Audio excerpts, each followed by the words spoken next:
And what I want to tell you is that, in particular, when it comes to the scale, ditching it, at least for a while till you get this area handled, this mindset issue, this issue handled, might be one of the healthiest things you can do for yourself. So why am I saying that? Well, the first reason, and we're going to talk about several reasons here, but the first one is success isn't measured in pounds. What's up, my friend? My name is Ted Ryce, and today I'm coming to you from Bali, Indonesia. Yes, we're still here.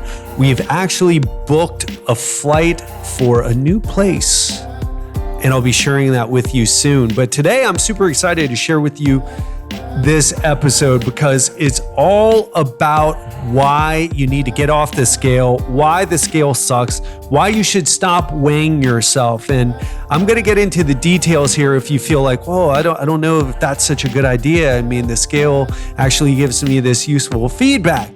So before we get into that, I just want to say, if you are new to this show, this is all about helping you to lose fat, fight disease, live longer, upgrade your mind and body so that you can level up your life and live the life that you're truly meant to live, a legendary life, if you will. So really excited to talk about this. And maybe you think that's strange that I'm excited to talk about this, but I think it's a topic that doesn't get talked about enough. And so before we jump into that, just want to say, if this is your first time listening to this show, I also want to recommend that you click the subscribe button on wherever you listen to this. If you happen to like this episode, obviously, if you don't click the subscribe button.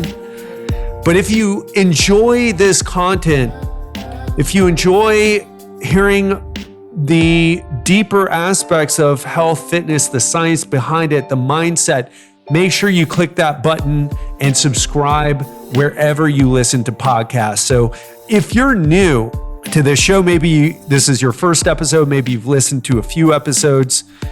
I've been in the health and fitness business for over 20 years. Okay, you don't know about me because I started learning marketing later on in my life. In fact, this podcast is only 5 years old, I think. But I've been in the business for 20. I've been helping people in that time. And I still work with people. I do one-on-one coaching. We're thinking about doing another group coaching. We'll let you know if that happens. We'll see. I've done group coaching in the past, and we'll see about it. But I work with clients, and many of my clients, they arrive with a diet plan in place. Not all of them, some of them aren't doing much, but usually they have a diet plan in place. They're ready to change, along with also a truckload of guilt when they can't stick to their eating goals that are often kind of hard to stick to. And I understand this. I've seen people throughout the years, they'd stay on every couple weeks, they'd fall off the diet wagon and feel like a total failure. And their whole life was full of attempting to be good with their diet, followed by hunger, restriction, and the inevitable failure that happens when you can't keep it up. And of course, you start blaming yourself. You say, I need more willpower. I need more motivation. I'm just not motivated. Of course, none of that is true. The approach that you're taking is just horrible. We'll talk about that in a bit, especially the approach with your mindset. And Mondays were for starting over, right? Oh, well, I was just terrible over the weekend, but it's Monday. Let's start over.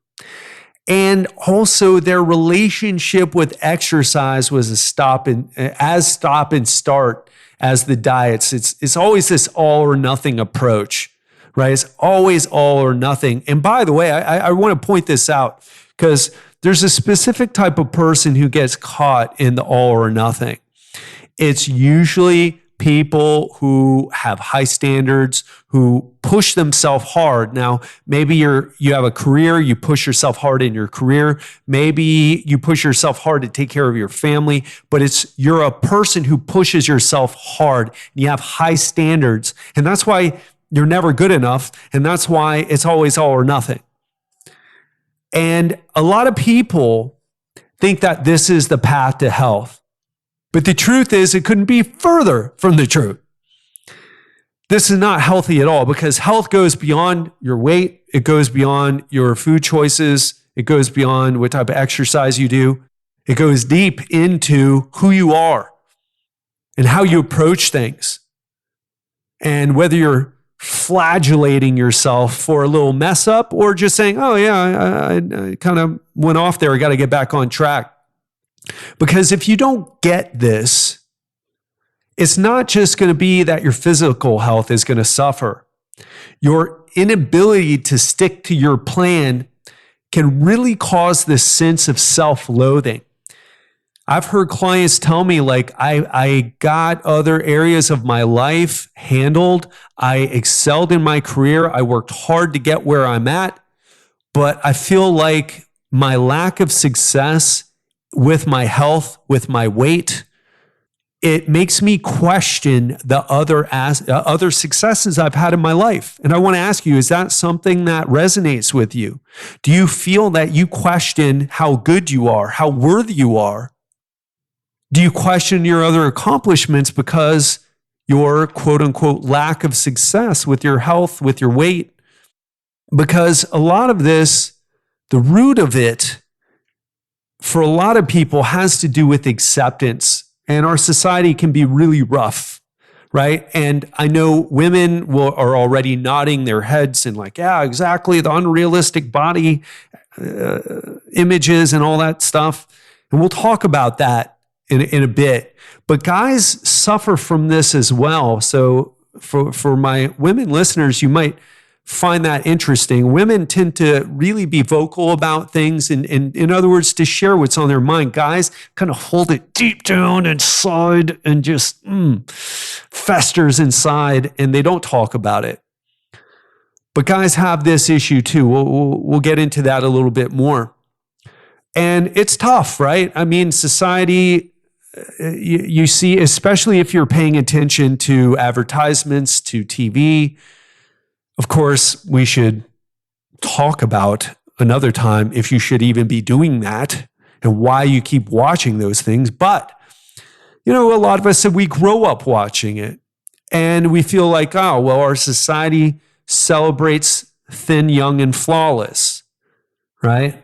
If you're a woman, we're talking about, you know, having the thigh gap or the whatever that thing is where you have the bikini, but it's like on your hip bones and there's like some space between your bikini waistline and your waist. And for guys, it's all about the ripped abs, right? Pretty easy. Could be hair as well. And what I want to tell you is that in particular, when it comes to the scale, ditching it at least for a while till you get this area handled, this mindset issue, this issue handled, might be one of the healthiest things you can do for yourself. So why am I saying that? Well, the first reason, and we're going to talk about several reasons here, but the first one is success isn't measured in pounds. And the scale can hurt more than it helps. And this is something I see. It's a mistake that happens over and over. And it's and looking from the outside in, it's so ridiculous to me. Now, I understand it, but I'm on like this mission to change this, because with my clients, I don't really care how much they weigh. Now, I do care how much they weigh because it helps me determine certain things, but their weight by itself, I don't give a shit about because it's useless to me, absolutely useless to me to help them. Why am I saying that? Well, your weight is only useful in terms of knowing your body fat percentage. In fact, so many people who end up signing up with me, they all know their weight, but I have only had a small handful of people, and I've worked with a lot of people, by the way, who got their body fat percentage. They have no idea what their body fat percentage is. And what I want to tell you right now, and I think this can be super helpful as well if you're one of those people who has this terrible relationship with the scale where that number on the scale really dictates how you're going to feel for the day. So here's the thing. Your body fat percentage is more important than your weight. And we're going to get into how this can sabotage you, but I just want to talk about basics for a minute here. So for men, a body fat percentage greater than 25% body fat defines obesity, regardless of how much you weigh. But I'm 210 pounds, but I'm 250 pounds, but I'm only 160 pounds. If you have a body fat that is 25% and above, you're obese, or greater than 25%. You're obese, regardless of your weight. And let me tell you about guys here, because guys, and I fell for this. I'll tell you my story in a second. But I've had clients, this is when I was personal training, I had a client who is very, like you wouldn't look at him and say, oh, that guy is definitely obese. When we think about obese people, we think about morbidly obese people, people who are obviously, whoa, that person's obese for sure. What we don't think about are the people who have a very high body fat percentage, but they have thin arms and legs. And my client, who's a guy in his late 40s at the time, this was a few years back, his body fat percentage was 30%. He was obese, but he thought it wasn't an issue because he was thin until he got the body fat percentage. And when he found out he was obese, it kicked him right in the ass. It's like, I'm obese, but I'm not like fat really. I just have a belly here. But here's the truth. If you're 25% and above, you're obese. All right. And it might sound kind of weird because I'm like telling you, oh, don't worry about this scale. Your scale isn't your worth. Your weight isn't your worth. And we'll talk about that too in a bit. But why I like this is because even though it is a kick in the ass, people don't have this established relationship with body fat percentage. So for guys, let me finish talking about women here, and then we'll talk about this relationship with body fat percentage versus weight. So for guys, 25% and above, you're obese. Doesn't matter how skinny your arms and skinny your legs are. Doesn't matter that you look great in your clothes and none of your friends think you're fat. What matters is your body fat percentage. And by the way, if you're 21 to 25%, that means you're borderline obese. Borderline obese. And you would be surprised at the amount of men who take shirtless photos all the time and they're workout guys that have body fat percentages in the 22, 23, 21%. In fact, myself, I remember taking my body fat percentage at my friend's gym, Primal Fit in Miami, which is a great gym, by the way. And it was so funny, my friend Matt Pack. So I took my body fat percentage on the InBody, and let me tell you, I was in denial about it. It showed, I think it was 21 or 22%. I don't remember exactly. But I was like, I don't believe this. I was in disbelief, meaning I thought the machine was broken. I thought maybe my hydration status had thrown off his instrument. But the truth was I was overweight and unhealthy, regardless of how much I knew about health and fitness, regardless of how much I knew about nutrition, regardless of all the food that I bought at Whole Foods, all the money I spent at Whole Foods, regardless of all the exercise I was doing, I was overweight, period. And it's a hard lesson, especially for guys, because while women are too hard on themselves, guys are usually too easy on themselves. And you know, I'm speaking from experience here, not judging, like the story I just told you. Now, for women, 33% or above, over 33%, defines obesity, with 31 to 33% being borderline. So again, it's not your weight, it's your body fat percentage. This is what you should be focused on. And let me tell you a secret about body fat percentage. So many people, men included here, have a terrible relationship with the scale. Terrible relationship with the scale. But with body fat percentage, it's a little harder to wrap your head around. It's like, what does that mean? 33%, 25%, 21%, 18%. Now, for fitness people, hardcore fitness people, they're all into this body fat percentage because you start to see your abs. Doesn't matter what your weight is. If you're 275 pounds, but you're 12% body fat, like the Rock, I don't know how much he weighs, but you're ripped, right? Or, ripped. You are seeing your abs in a very defined way. But you could be 150 pounds and 20% body fat, and your abs are nowhere in sight. So your weight really isn't that helpful. And because we don't have this long, complicated, messed up relationship with body fat percentage, it's a great thing to use to track your results instead. Right? Because you don't have this messed up relationship. Here's what I have my clients do. I have them throw away their scale or hide it or whatever if they have a bad relationship with the scale, because it really doesn't matter. In fact, if you're a woman who's, if you're not morbidly obese, if you're, 35%, 30%, 25%, 28%, like you may not see a huge change in your weight at first, or you may see a drop in your weight and then it comes back up. And you would be surprised. Now, a lot of women, if you'd say, hey, would 150 pounds be ideal for you, or 155 pounds? But you can see women with very low body fat percentages who have a high amount of muscle. And if you saw them and they're 140 pounds, 150 pounds, you would, excuse the saying, but you would die to have their bodies. You wouldn't care about the weight because you'd be looking at yourself in the mirror like, oh my gosh, look how sexy and amazing and defined my body looks. But because your weight doesn't matter that much. And it can really throw you off, because if you're gaining muscle, which here's the really important point here.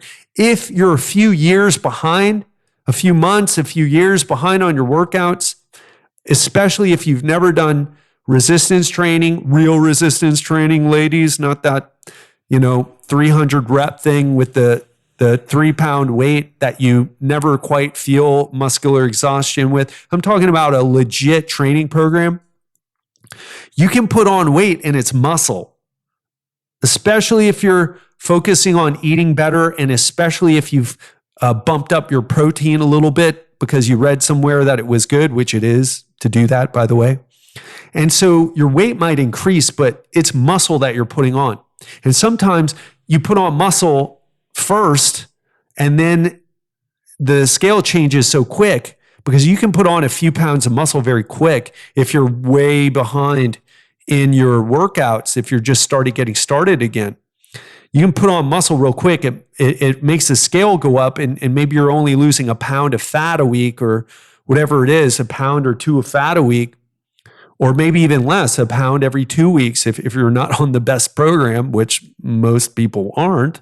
So you're losing fat at a slow rate, but you're putting on muscle very quickly, especially when you hop into the gym. But then you step on the scale, you see the number go up, and it freaks you out. And you're like, oh my gosh, I'm getting fatter from going to the gym. Does that sound familiar?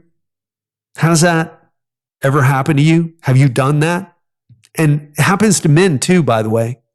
Happens to men too. Oh, I've got to stop working out. I've gained weight from working out. It's just this exercise stuff is making me fatter. And no, it's not. The right thing is happening. You've got to trust in the process. You've got to trust what you're doing. And the way to do that is to do a body fat test. You can do an in-body, a DEXA scan. I will not work with someone unless they do this, unless they do body fat tests. And of course, no one's ever told me they refuse to do it or anything, but I'm just saying I emphasize how important it is and how only amateurs are worried about their weight. you gotta get into the details, because as the saying goes, the devil's in the details. Your success is in the details. Okay, super important. And I just want to talk a little bit more about this because I think it's so important. Most doctors, they'll use your BMI, which is a calculation of your weight and your height to figure out if you're in a good situation or not. In the future, we're going to see that people are going to use body fat.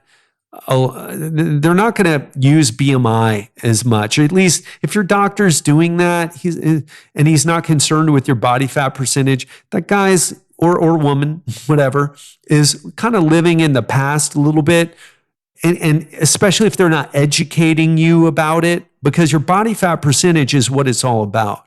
BMI can be useful, and there's quite a bit of research, but once you're talking about a person who's working out and doing the right things, it becomes less useful. Okay, it becomes less useful unless we're talking about the extremes, whether we're talking about extremely obese person, or we're talking about, some guy who's taking way too many steroids and he's like 300 pounds.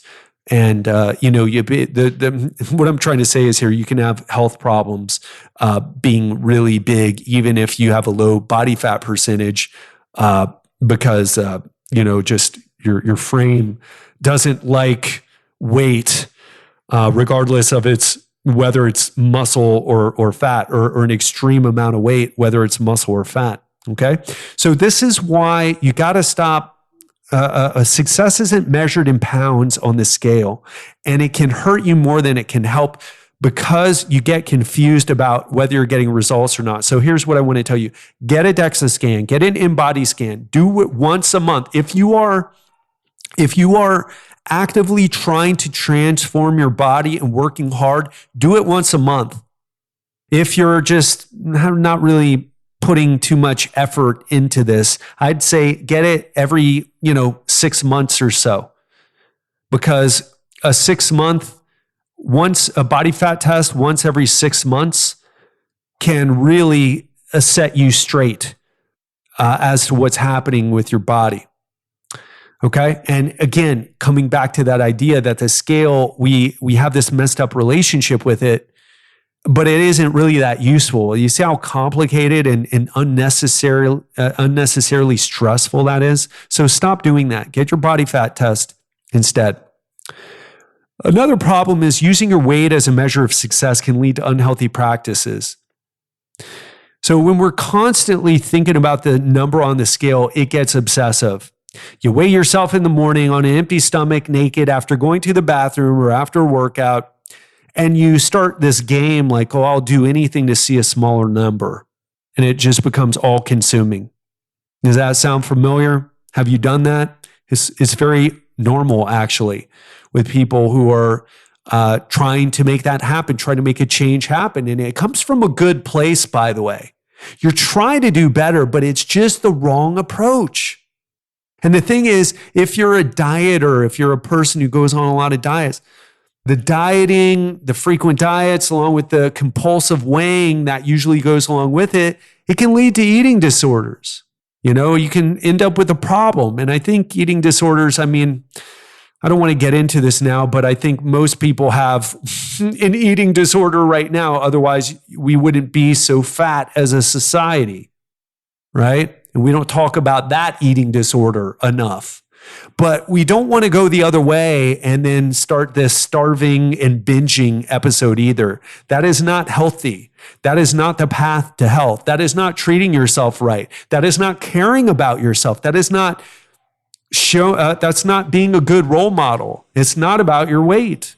Okay? It's about those practices.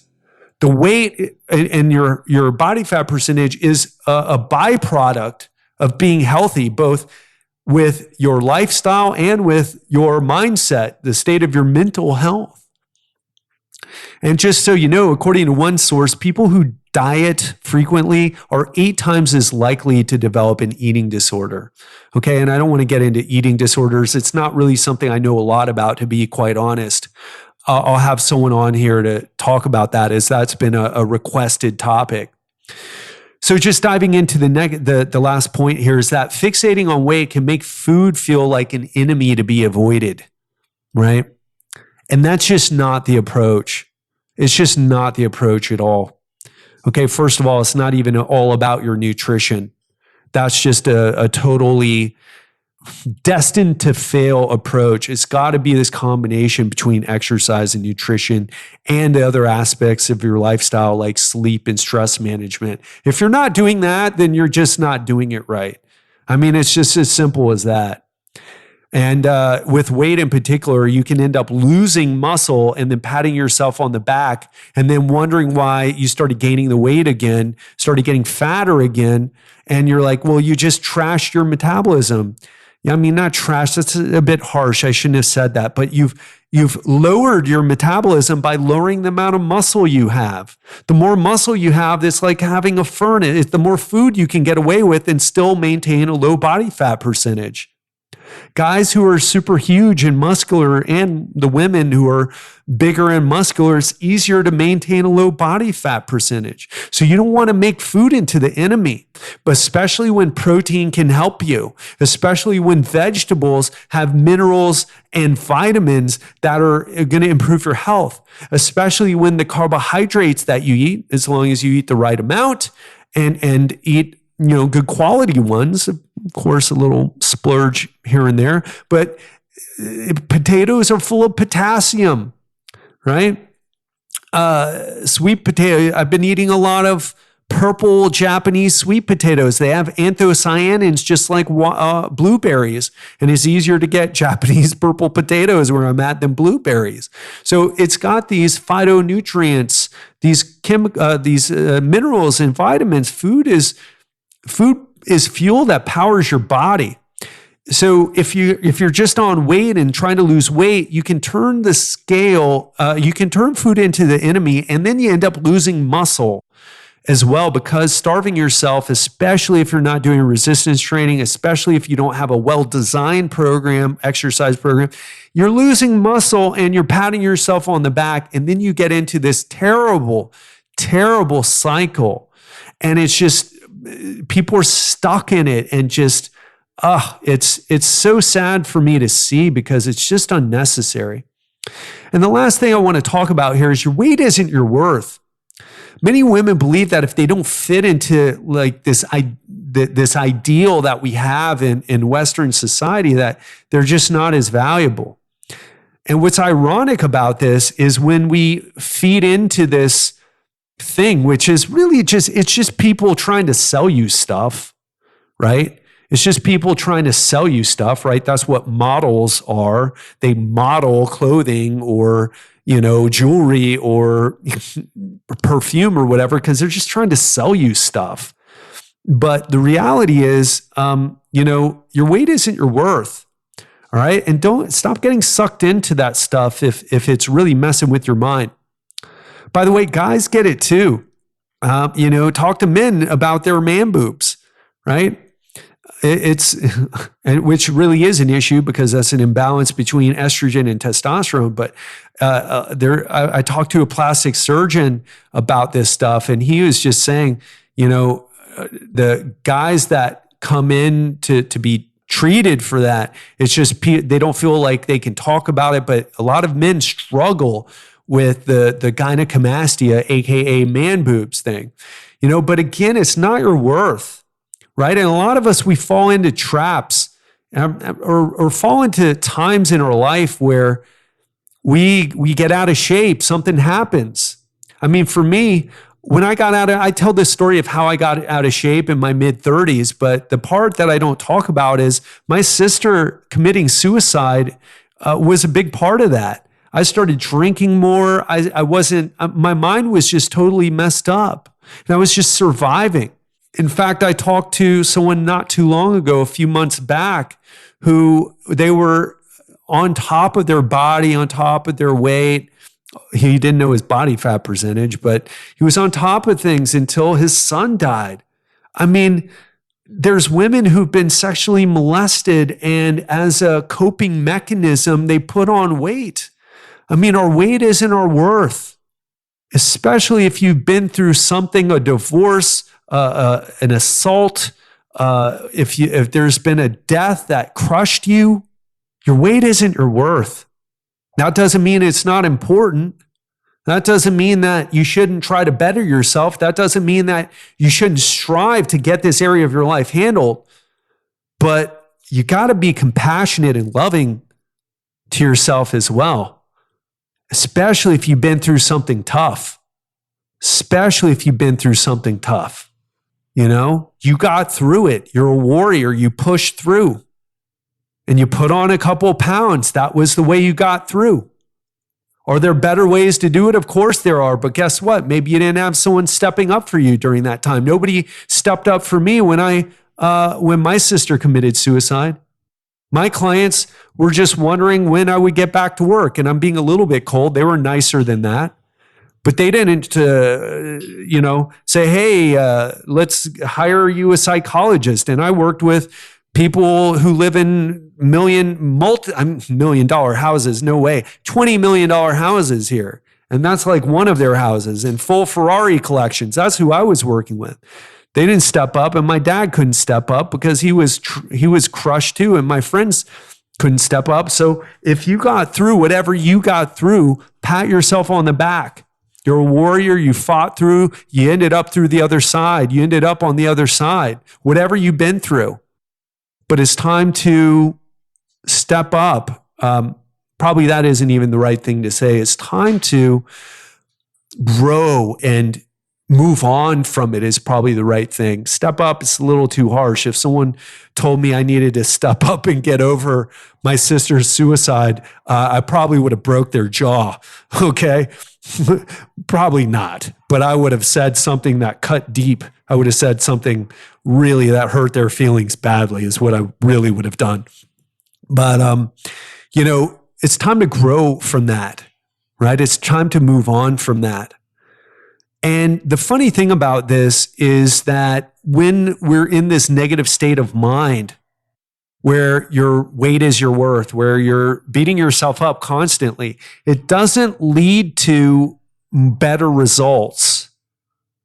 And actually getting this handled does lead to better results. And so I want you to pay attention to that. Now, of course, you probably know that, but it's hard to break out of the cycle. And if that's the struggle that you're having, then that's a mindset issue. In fact, most of what we've been talking about today is a mindset issue. It's the least sexy thing to talk about when it comes to fat loss. People love to hear about, the carbohydrate insulin hypothesis or how, high intensity interval training, improves the exercise post-oxygen, excess exercise post-oxygen consumption. I think I totally messed that up, but the afterburn effect. So we love to talk about those details because it's hard to face this stuff, this mindset stuff. It's a lot less technical. It's a lot less tangible. It's a lot less easy. It involves an adaptive solution where you've got to kind of go through some stuff to get it handled. It's not as easy as just like, oh, so I just eat these fat burning foods and do this fat burning exercise. We've got to make this shift though, if we want to get this area of our life handled. So I'm going to wrap up now. Just to recap for you, your success isn't measured in pounds, and the scale can hurt you more than help. Take progress photos. Measure your waist. Get your body fat percentage, which is the best one. Do it once a month if you're actively trying to transform your body.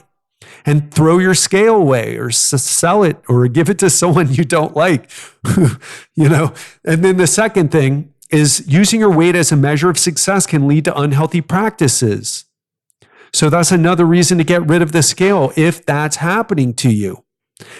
And third is your weight isn't your worth, especially if you've gotten fat in the process like I did after something really tough. You got through it. That is worthy. Fighting through something terrible and coming out the other side is worthy. Give yourself some love and some recognition for that. Be compassionate with yourself. Okay, it's important here. And listen, if you're looking for help with this, and if you are in a situation where this is the approach that you want, where you want someone to help you with your mindset, then I want to suggest that you go to legendarylifeprogram.com/apply. legendarylifeprogram.com/apply. I offer a free breakthrough call where you and we talk about what's working, what's not working, and where you want to go with your health and fitness. Then we outline the steps that you need to get there, and we overcome those hidden blocks that are stopping you from achieving the results that you want. But the catch is, it's not for everyone. You got to be coachable. You got to be ready to embrace a better approach than what you're doing. And you got to be committed to changing now. So if you're like, oh yeah, I'm committed, but in a few months when I'm not as busy, and no, this isn't for you. And by the way, the cost of the call is free. So if you're committed and coachable, ready to take action, and you want to overcome these blocks, the coach is not free, but the call is free. So go to legendarylifeprogram.com/apply. That's legendarylifeprogram.com/apply. And the last thing I want to say here is that it doesn't need to be this big of a struggle. So many of us, we get lost in the struggle. We get lost in the effort. And even especially when we're not getting results or not getting good results, we still show up and struggle through it. And we get recognition from it. But what I want to tell you is there's no need to do that. And when you're on a plan that is effortless, well, I shouldn't say effortless, but more effortless than working really hard and not getting results. When it fits into your life, when you're eating the foods that you want to eat at the right amounts and doing the exercise that you can do and that you have time to do with the exercises you know how to do, whether that's working out at home or working out at the gym, that's when the magic happens. And this goes way beyond just losing weight or even getting a better body fat percentage. Those things are important, and definitely, anyone who says that looks don't matter is lying, right? Because we all have eyes, we all see. It's wired into us, and how we see ourselves and how other people see us. But the real benefit is how it helps us show up in our life when we're making positive progress in this area. Okay? That's the true win. That's the big win. That's the big success. Regardless of how fast you're losing weight or what your weight is or whether you ever see your abs ever or not. So I'm going to wrap things up now, but I hope you got a lot out of this. And remember, if the scale is crushing you, get rid of it. You've got to change your approach. You've got to change your mindset about these things. If you ever want to break out of that negative pattern that you're in, that vicious circle and cycle of yo-yo dieting and weighing yourself and trying to get the number lower, you've got to change. You've got to change that mindset. All right? So wish you the best. Have an amazing week. Hope you enjoyed this, and I'll speak to you soon.